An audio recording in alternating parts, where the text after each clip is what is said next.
আসবে না। কারণ আল্লাহ রাব্বুল আলামিন স্পষ্ট বলছেন যে আমি যখন আদমকে সৃষ্টি করলাম, আদমকে সৃষ্টি করার পরে আদমের ডান দিকের পাঁজর থেকে আমার কুদরতি হাত দিয়ে একদল বান্দাকে, একদল রূহকে বের করলাম।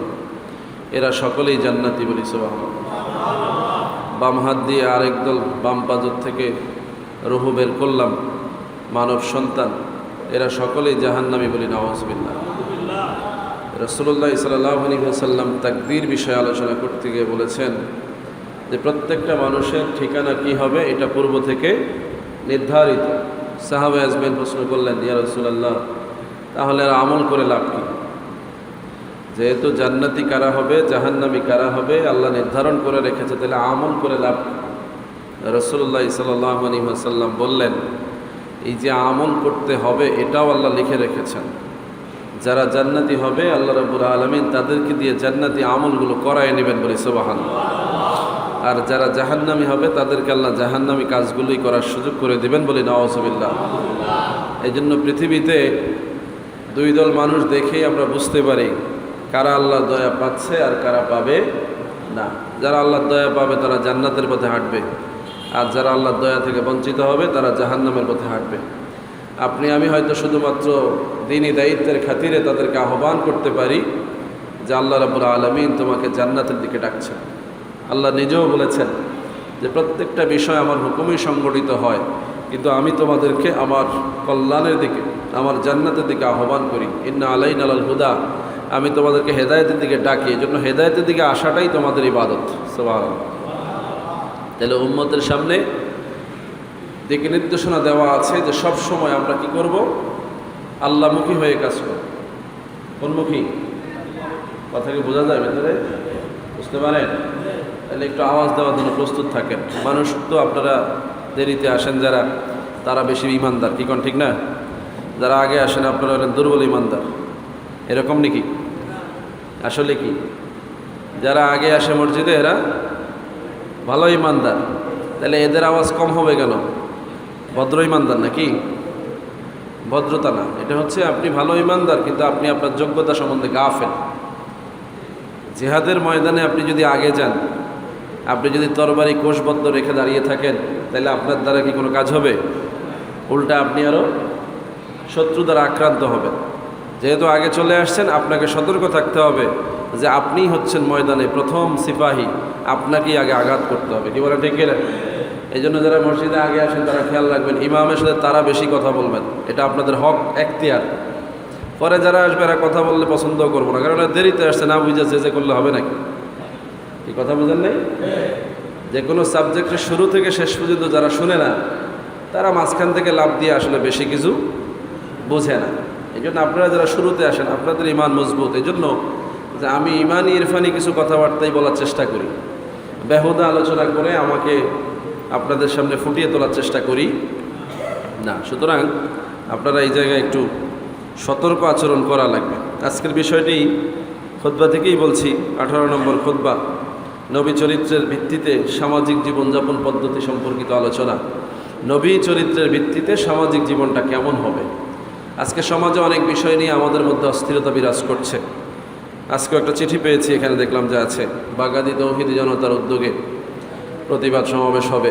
যারা নবীর বিরুদ্ধে কথা বলে আমিও তাদের সাথে একমত পোষণ করছি, কিন্তু আমার একটু ভিন্ন মত আছে। আজকে যদি ধরেন এরকম হয় যে যারা তৌহিদি জনতার নাম নিয়ে নবীর বিরুদ্ধে যারা বিষোদ্গার করেছে তাদের বিপক্ষে স্লোগান দিল, কিন্তু তাদের স্লোগানের মধ্যেও দেখা গেল তারা নারায়ে তাকবীর বলছে কিন্তু নারায়ে রিসালাত বলছে না, তাহলে আমি মনে করি ওই আসাদ নূরের চাইতে এরা বড় বেশি বেয়াদব, যে এরা নবীর শান বাড়াইতে গিয়ে আসলে কমায় দিচ্ছে। কি বলে ঠিক না? এই জন্য আমার আহ্বান থাকবে, নবীর পক্ষে আপনি কথা বলবেন, বলার স্টাইলটা আপনাকে জানতে হবে। আপনি শুধু আবেগ দেখাইলে হবে না, কোন কথাগুলোর দ্বারা নবীর সম্মান মর্যাদা বৃদ্ধি পায় সেগুলোকে আগে বলতে হবে। কি বলে ঠিক না? আজকে সারা দেশে আমরা দেখি একদল জজবাওয়ালা মুসলমান যারা নবীর বিষয়ে আসলে মাঠে ময়দানে মিছিল সবচেয়ে বেশি করে, কিন্তু তাদের নিজেদের জবান থেকে নবীর রিসালাতের স্বীকৃতি পাওয়া যায় না। এটা আফসোসের বিষয়। মুনাফিকরা, কাফেররা, মুরতাদরা নবীর বিরুদ্ধে এজন্যই বলে যে তারা জানে যে নবী রিসালাত নিয়ে এসেছেন। কি নিয়ে এসেছেন? রিসালাত নিয়ে আসছেন। রিসালাত মানে হচ্ছে আল্লাহর পক্ষ থেকে কিতাব নিয়ে তিনি রসুল হিসাবে এসেছেন। সুতরাং আল্লাহর কিতাবের হুকুম যদি জমিনে বাস্তবায়ন হয়, তাহলে তাদের এই সকল অপকর্ম, ভণ্ডামি, তাদের এই অপকর্ম, কুফুরি, এগুলি চলবে না। এজন্য তারা মূলত রিসালাতের বিরোধী। কিসের বিরোধী? তারা রিসালাতের বিরোধী। আর রিসালাতের বিরোধী হয়ে তখন তারা দেখে যে এটা তো আল্লাহর কিতাব, এর বিরুদ্ধে বলে পার পাওয়া যাচ্ছে না, তখন রিসালাতকে অসম্মান করবার জন্যই তারা নবীর চরিত্র নিয়ে কথা বলে নাউজুবিল্লাহ। কথা বুঝতে পারছেন? আজকে যদি আমার বিরুদ্ধে কেউ বলে, এখানে যদি কোনো মুসল্লিদের মধ্যে বলে, প্রথম খেয়াল করবেন যে মুসল্লিটা হয়তো বা হুজুরের ইমামতির দিকে নজর হলেই তখন সে আমার বিরুদ্ধে বলবে, নাইলে তার এখানে আমার বিরুদ্ধে বলার মতো কোনো অপশন থাকার কথা না। ব্যক্তিগত জীবনে আমার সাথে যদি শত্রুতা না থাকে, তাহলে শুধু যখন শত্রুতা করবে তখন এটাই বুঝতে হবে যে পদবীর দিকে খেয়াল। কথা বুঝতেছেন? রসুলের সাথে ব্যক্তিগতভাবে কোনো কাফের মুশরিকের কোনোদিন কোনো দ্বন্দ্ব ছিল। নবীজি মুহাম্মদুর রাসূলুল্লাহ সাল্লাল্লাহু আলাইহি সাল্লাম এমন একজন সুপ্রিম অথরিটি, সুন্দর মানুষ ছিলেন যে তিনি পৃথিবীতে কখনো কাউকে আঘাত করেন নাই। সুবহানাল্লাহ বলবেন? এমনকি নিজের দাস বা নিজের কর্মচারী তাদেরকেও কোনোদিন ধমক দিয়ে কথা বলেন নাই। নবীর চরিত্রের এত সুমহান সাফল্য ছিল যে তিনি কোনোদিন কোনো স্ত্রীলোককে, কোনো খাদেমকে, এমনকি কোনো কাফেরকেও নিজ হাতে আঘাত করেন নাই বলে সুবহানাল্লাহ। রাসূলুল্লাহ যুদ্ধের ময়দানে নেতৃত্ব দিয়েছেন, জিহাদ করেছেন, জিহাদকালেও তিনি স্বেচ্ছায় কোনো কাফেরকে হত্যা করেন নাই। সুবহানাল্লাহ বলবেন না? নবীর সাহাবীরা জিহাদ করেছেন, অসংখ্য কাফেরকে হত্যা করেছে, কিন্তু নবী নিজে ইচ্ছা করে কোনো কাফেরের গায়ে আঘাত করেন নাই। যদি কেউ আঘাত করতে এসেছে তো প্রত্যাঘাত করেছেন। সেখানেও দেখা গেছে রাসূল ইচ্ছে করে কাউকে হত্যা করেন নাই। সেই নবীজি মুহাম্মদুর রাসূলুল্লাহ সাল্লাল্লাহু আলাইহি সাল্লাম কখনো বাজারে গেলে চিল্লায়ে কথা বলতেন না। সুবহানাল্লাহ বলেন? বাজারে গেলে চিল্লায়ে কথা বলতেন না। যে নবীজি মুহাম্মদুর রাসূলুল্লাহ অন্যায়ের প্রতিশোধ কখনো অন্যায় দিয়ে নিতেন না। অন্যায় যদি কেউ করতো তারও প্রতিশোধটা তিনি ন্যায়ভাবে নিতেন। সুবহানাল্লাহ। নবীজি মুহাম্মদুর রাসূলুল্লাহ সাল্লাল্লাহু আলাইহি ওয়াসাল্লাম বরং সবচাইতে বেশি যেটা করেছেন সেটা হচ্ছে শুধু ক্ষমা করে দিয়েছেন। সবাইকে শুধু ক্ষমা করে দিয়েছেন। মক্কাবাসীরা জুলুম করেছে, মক্কা বিজয়ের সময় গিয়ে গণহারে ক্ষমা করে দিয়েছেন। মদিনা শরীফে ইহুদিরা রাসূলের সাথে বারবার বেয়াদবি করেছে, রাসূল তাদেরকে ক্ষমা করে দিয়েছেন। কাফেররা যুদ্ধের ময়দানে রাসূলের অসংখ্য সাহাবীকে হত্যা করেছে, শহীদ করেছে, রাসূল তাদেরকে ক্ষমা করে দিয়েছেন। যখনই তারা ইমানের দিকে আসছে, রাসূল সাদরে তাদেরকে মুসলমান হিসাবে রিসিভ করে নিয়েছেন বলি সুবহানাল্লাহ। যেই নবীর চরিত্রে ফুলের ফোঁটা দেওয়া সম্ভব না, কলঙ্ক তো দূরে থাক, যেই নবীজি মুহাম্মদুর রাসূলুল্লাহ সাল্লাল্লাহু আলাইহি সাল্লামের গোটা জীবনটা উম্মতের জন্য আদর্শ না, শুধু সমস্ত মাখলুকাতের জন্য আদর্শ।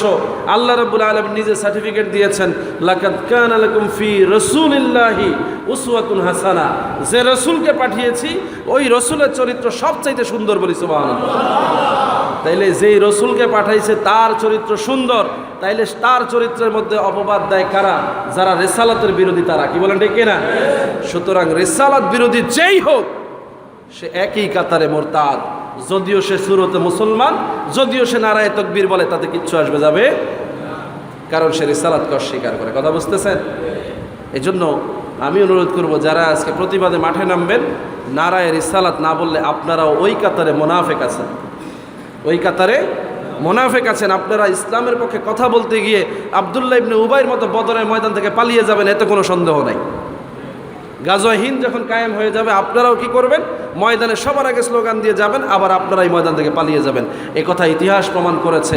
যারা নবীর রিসালাতকে স্বীকার করে না, যারা রিসালাতের পক্ষে স্লোগান দেয় না, যারা নবীর নামে দুরূদ পড়া পছন্দ করে না, নবীর নামে আওয়াজ করা পছন্দ করে না, তারা যতই তাকবীর ধ্বনি দেখ, কিচ্ছু আসবে যাবে।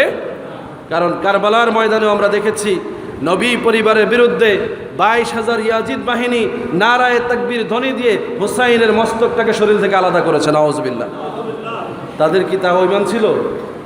ইমান ছিল তাদের? হুসাইনকে শহীদ করেছে যারা, তারা নারায়ে তাকবীর ধ্বনি দিয়েই হুসাইনের গলায় ছুরি চালিয়েছে। তারাও কি মুসলমান ছিল? তারাও কি মুমিন ছিল? প্রশ্নই আসে না। তাহলে এই নারায়ে তাকবীর দিলেই যে আপনি মুসলমান, এটা আমরা বিশ্বাস করি। আমরা তখন বিশ্বাস করব যখন দেখি যে আপনি নারায়ে তাকবীর বলার পরে পরে এবার নারায়ে তাকবীর আল্লাহু আকবার বলে আপনি নারায়ে রিসালাত ইয়া রাসূলুল্লাহ বলছেন, অথবা মুহাম্মদুর রাসূলুল্লাহ বলছেন, আপনি সত্যিকার মুসলমান বলি সুবহানাল্লাহ।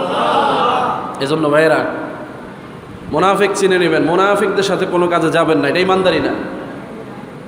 আজকে এই প্রতিবাদে আমরা অনেক জায়গায় সামিল হব না, কিন্তু আমাদের প্রতিবাদ সোচ্চার, কিন্তু আমরা অনেকের সাথে সামিল হব না, কারণ ওগুলো মুনাফিক। ওগুলো কি? মুনাফিক। এই কথা আমি এজন্য বলছি যে দিন ইসলামের জন্য সবচেয়ে ক্ষতির কারণ হয়েছে মুনাফিক মুসলমানেরা।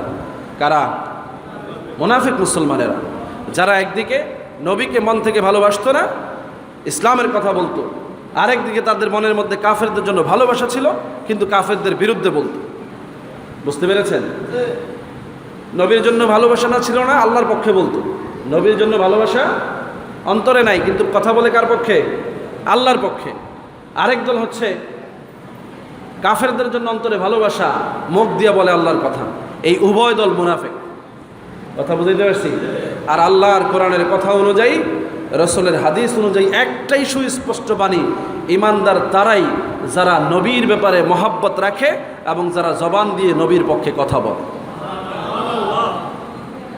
এই জন্য আজকে প্রতিবাদ যারা করবে, আমরা যদি দেখি তারা নবীর পক্ষে স্লোগান দিচ্ছে, তাইলে আলহামদুলিল্লাহ। আর যদি দেখি যে না, তারা আল্লাহর পক্ষে স্লোগান দিচ্ছে কিন্তু নবীর পক্ষে স্লোগান দিচ্ছে না, তাহলে আমার প্রশ্ন থাকবে, আপনি কার বিরুদ্ধে প্রতিবাদে নেমেছেন? ওরা তো নবীর চরিত্রেই কলঙ্ক দিয়েছে, ওরা তো আল্লাহকে গালি দেয় নাই, ওরা তো নবীকে গালি দিয়েছে, ওরা তো নবীর বিরুদ্ধে মিথ্যাচার করেছে, ওরা নবীর চরিত্রের মধ্যে কলঙ্ক লেপন করেছে। তারা নবীকে মরুভূমি ডাকাত বলছে, বলি নাউজুবিল্লাহ। তারা নবীকে চরিত্রহীন বলছে, বলি নাউজুবিল্লাহ। তারা নবীকে নারী রূপী বলছে, বলি নাউজুবিল্লাহ। তারা নবীকে বিভিন্নভাবে সন্ত্রাসী আখ্যা দিচ্ছে, বলি নাউজুবিল্লাহ, যেটা নবীর চরিত্রে নাই। তাহলে তারা প্রতিবাদ করছে নবীর বিরুদ্ধে, কথা বলছে নবীর বিরুদ্ধে। তোমরা স্লোগান দিবা কার পক্ষে? কার পক্ষে? সুন্দর করে বুঝিয়ে বলেন, কার পক্ষে? নবীর পক্ষে। কারণ তারা তো নবীর বিরুদ্ধে বলছে। তারা জানে নবীকে যদি অপমানিত করা যায় তাহলে অটোমেটিক আল্লাহকে অপমান করা হয়ে যায়। কিন্তু তারা এটাও জানে ডাইরেক্ট আল্লাহকে অপমান করলে আল্লাহ ছেড়ে দিবে না, আর নবীকে অপমান করলে আল্লাহ ততক্ষণ পর্যন্ত সহ্য করবে যতক্ষণ না নবী অভিযোগ না দেন। আর নবী এত দয়ালু, নবী সবসময় ক্ষমার নীতিতে ছিলেন, এজন্য সহজে কাউকে তিনি অভিসম্পাদ দিতেন। তায়েফের ময়দানে নবীজির উপরে জুলুম হলো, শরীরে রক্ত প্রবাহিত করা হলো, পাথর মেরে মেরে রসুলকে জমিনে শুইয়ে দেওয়া হলো। রসুলের জুতা মোবারক রক্তের কারণে শরীরের সাথে আটকে গেল, গরম পানি ঢেলে ঢেলে আস্তে আস্তে খুলতে হয়েছে, টান দিলে চামড়া উঠে যাবে, এরকম অবস্থা হয়েছে। সেই নবী তায়েফবাসীকে মাফ করে দিয়েছে। এজন্য রসুলকে যতই কেউ অপমান অপদস্থ করে, ক্ষমার নীতিটা সবার উপরে থাকে। এজন্য চূড়ান্তভাবে তাদের উপরে গজব আসে না, তাদের উপরে পর্যায়ক্রমে তাদের উপরে বিপদ আসে না, একটু সময় লাগে। কি লাগে? একটু সময় লাগে। কাফেররা এই সময়টুকু পায়, আর আমাদের মধ্যে মুসলমানেরা এটা দেখে তারাও ভাবে যে নবীর নিয়ে এমন বড় কথা বললো, নবীকে নিয়ে এমন অপমান করলো, কই এগুলো তো ধ্বংস হয়ে গেল না? তাইলে কি বোধ হয় নাউজুবিল্লাহ, মনের মধ্যে একটা সন্দেহ ঢুকে তার, যে পড়লো না, মরলো না, নবীর বিরুদ্ধে কথা বললে এগুলো তো জমিনই ধ্বংস হয়ে যাওয়ার কথা না। নবীর বিরুদ্ধে কথা বললে সাথে সাথে আপনাকে আল্লাহ ধরবে না, কারণ নবীজি এখানে উম্মতের কান্ডারি, বলি সুবহানাল্লাহ। নবীজি শেষ সময় পর্যন্ত কাফেরদেরকে সময় দিয়েছেন, মুরতাদদেরকে সময় দিয়েছেন, মুনাফিকদেরকে সময় দিয়েছেন।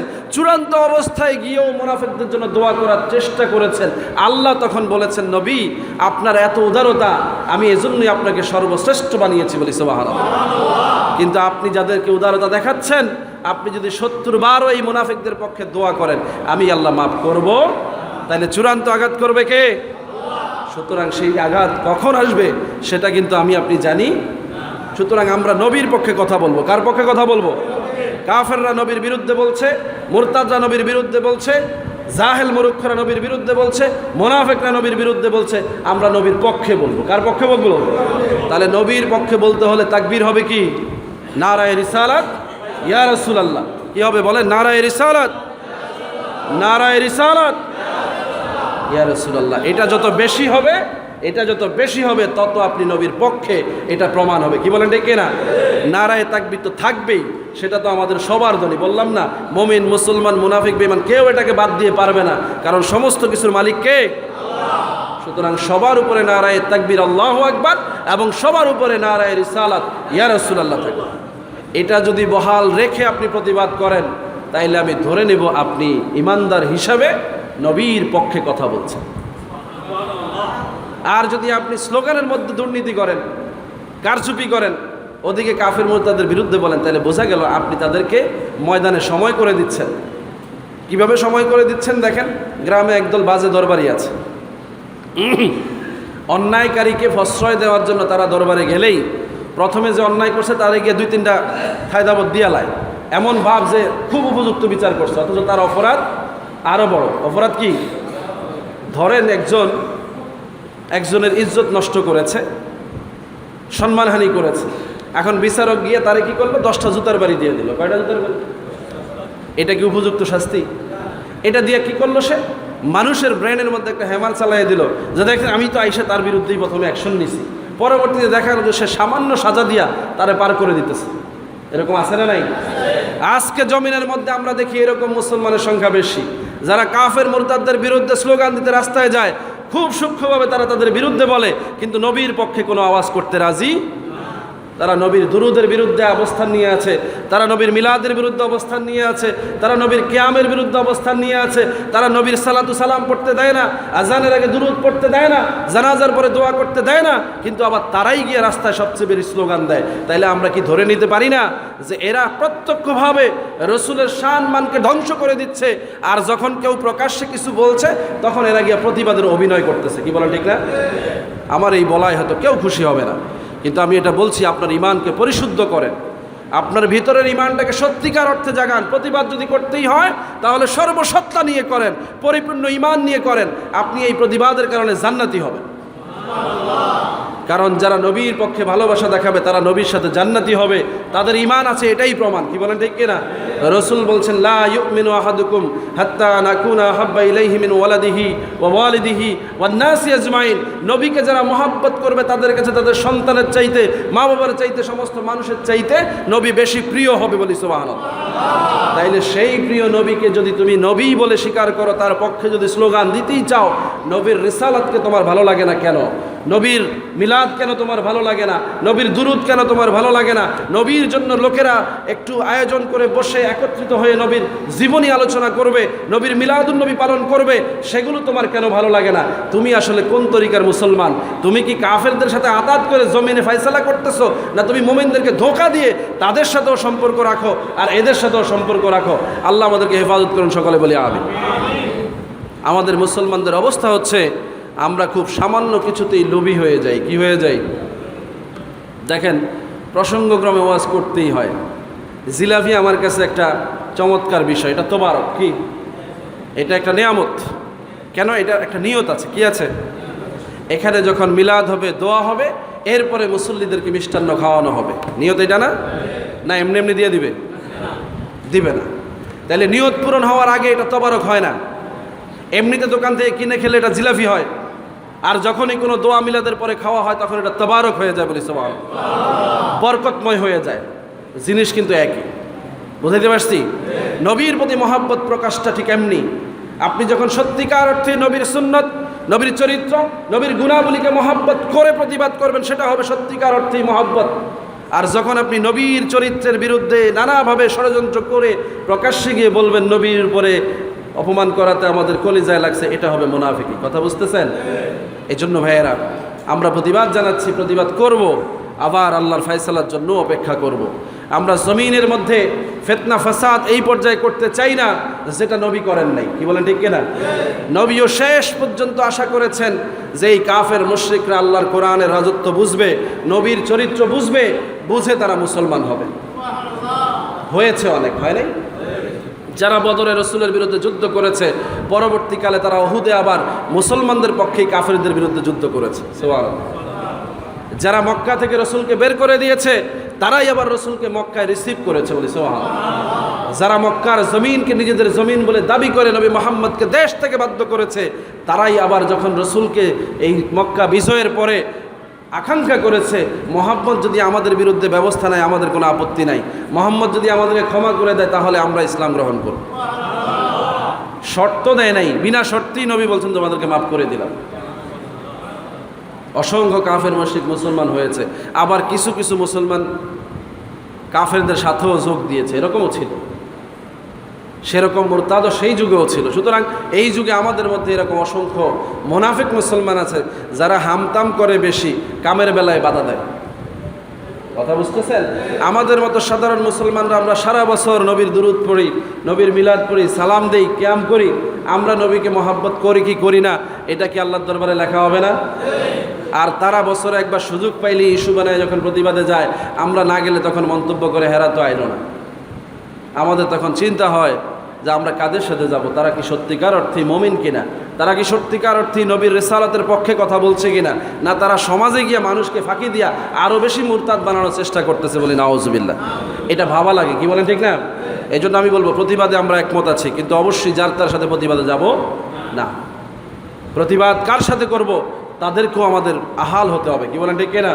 না হলে বদরের ময়দানের মতো করে মুসিবতে পড়ার ভয় আছে না নাই? রসুলকে যদিও আল্লাহ এই ব্যাপারে সতর্ক করেছেন, রসুল তার উপর উদার ছিলেন, রসুল ছিলেন সর্বশ্রেষ্ঠ। আমরা তো সেরকম না, আমাদেরকে একটু সতর্ক হতে হবে, কি বলে ঠিক না? আমাদের শক্তি, আমাদের পাওয়ার এত বেশি না যে আমরা একদম শেষ অবস্থায় গিয়ে নিজেদেরকে বাঁচাইতে পারবো, এটা পারবো না, কারণ আমাদের ইমানের দুর্বলতা আছে। এই জন্য আমাদেরকে সবসময় দূরত্ব মেনটেন করতে হবে, মোনাফেকদের থেকে, ফাসেকদের থেকে, মোরতাদদের থেকে দূরত্ব রাখতে হবে। আর নিজ অবস্থান থেকে প্রতিবাদ এটাই হবে, বেশি বেশি নবীর দুরূদ সালাম চলবে। আলহামদুলিল্লাহ বলেন, কি চলবে? নবীর দুরূদ সালাম যত বেশি বেশি প্রচার হবে, ওদের এই বলায় কিছু আসবে যাবে না। আমাদের সন্তানগুলো জানবে আমরা কাকে ভালোবাসি, আমাদের সন্তানগুলো জানবে আমরা কার উপরে দুরূদ সালাম পড়ি, আমাদের সন্তানগুলো ওইভাবে অভ্যস্ত হয়ে যাবে, ওরা যতই নবীর চরিত্র নিয়ে কথা বলবে এদের মনে এগুলো জায়গা পাবে। আর যদি আপনি শুধু বছরে একবার দুবার শুধু প্রতিবাদ করেন, সারা বছর মিলাদ দোয়া দুরূদ বন্ধ রাখেন, তাহলে আপনার সন্তান এমনিতেই মুরতাদ হয়ে যাবে, এমনিতেই সে নবী চিনবে না, নবীর প্রতি মায়া তার লাগবে না। যার সামনে আপনি বারবার নবীর কথা বলবেন না, সে নবী চিনবে। এই জন্য ভাইয়েরা, এখন সময় এসছে, আল্লাহর অলিরা অথবা অলিয়ে কেরাম অথবা পূর্ববর্তী ইমামেরা এবং সাহাবা আজমাইনরা তারা সবচেয়ে বেশি গুরুত্ব দিতেন নবীর দুরূদ এবং সালামকে, বলি সুবহানাল্লাহ। আল্লাহও গুরুত্ব দিয়েছেন, নামাজের মধ্যে নবীর দুরূদ এবং সালামকে ফিট করে দিয়েছেন, বলি সুবহানাল্লাহ। আল্লাহ রসুলকে মেরাজে নিয়েছেন, সেখানেও নবীজির উপরে আল্লাহ নিজে রসুলের উপরে দুরূদ সালাম পড়েছেন, বলি সুবহানাল্লাহ। সুতরাং কোরআনেও আল্লাহ বলেছেন, ওয়ারাফা'না লাকা যিকরাক, আমি আপনার জিকির তথা আপনার দুরূদ সালামকে বড় করে দিয়েছি। সুবহানাল্লাহ। নবীর জিকির কি? দুরূদ এবং সালাম, এটাই নবীর জিকির। আর আল্লাহর জিকির কি? আল্লাহর নাম এবং সিফাতি নামগুলো ধরে জপা, সেটা হচ্ছে আল্লাহর জিকির। কথা বুঝে আসছে কিনা? কিন্তু আল্লাহ এই আয়াতে স্পষ্ট করে দিয়েছেন, ওয়ারাফা'না লাকা যিকরাক, আমি আপনার জিকিরকেও বুলন্দ করে দিয়েছি, তার মানে আপনার দুরূদ সালামকেও আমি আমার মতো করে সুচ্চকিত করে দিয়েছি, বলি সুবহানাল্লাহ। এই জন্য সেটাকে বাদ দিয়ে আপনি যতই মহব্বত দেখাবেন, এটা পরিপূর্ণভাবে আপনার ইমানের পরিচয় হবে না।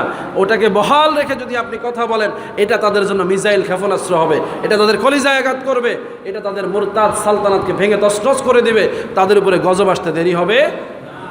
এই জন্য আমাদেরকে ওই পরিমাণ ইমানদার হতে হবে যে নবীর চরিত্র সম্বন্ধে, নবীর আখলাক সম্বন্ধে, নবীর পরিবার সম্পর্কে ভালো ধারণা রেখে ওই বিষয়গুলোকে সবসময় নিজেদের মধ্যে চর্চা রেখে এরপরে যখন আপনি প্রতিবাদ করবেন, ওরা দেখবে যে একজন আসে না, হাজার হাজার মুসলমান প্রতিবাদ করতেছে। আর এখন হাজার হাজার দেখেও ওদের কোনো ভয় লাগে না, কারণ ওরা জানে এগুলো কোনো অরিজিনাল মুসলমান। কথা বুঝতেছেন? না হলে এই বাংলাদেশে কি করে সাহস করে তারা, 90% মুসলমানের দেশে কি করে তাদের জবান দিয়ে কথা বেরোয়, আর ওই দেশের মিডিয়া কি করে এগুলো প্রচার করে, কি বলেন ঠিক না? ভয় নাই, কারণ মুমিনদের মধ্যে ওই যে সত্যিকার অর্থে চেতনা কাজ করেন, এই জন্য ওরা ভয় পাচ্ছে না। এই জন্য ভাইয়েরা, ভয় পাইতে হলে আপনাকে তাকওয়াবান, ফরহেজগার, মুত্তাকি, নবীর দুরূদ সালামের পাবন্দি করতে হবে, তাইলে এরা ভয় পাবে, নাইলে পাবে না। এই জন্য আসুন আমরা আমাদের নবীর উপরে সবসময় দুরূদ সালাম পেশ করব, এবং সব সময় অবশ্যই তাকবীর দিলে সাথে সাথে নারায়ে রিসালাত ইয়া রাসূলুল্লাহ বলবো। রাজি আছেন ইনশাআল্লাহ?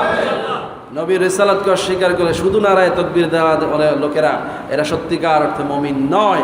এটা আপনি যতভাবে বলবেন আমি প্রমাণ করে দিতে পারব। আল্লাহ আমাদের সকলকে হেফাজত করুন, সকলে বলি আমিন। ওয়া মা তাওফিক ইল্লা বিল্লাহ। আসসালামু আলাইকুম ওয়া রাহমাতুল্লাহ। যারা কাবলাল জুমা পড়েন, 4 রাকাত সুন্নাত পড়ে নেবেন।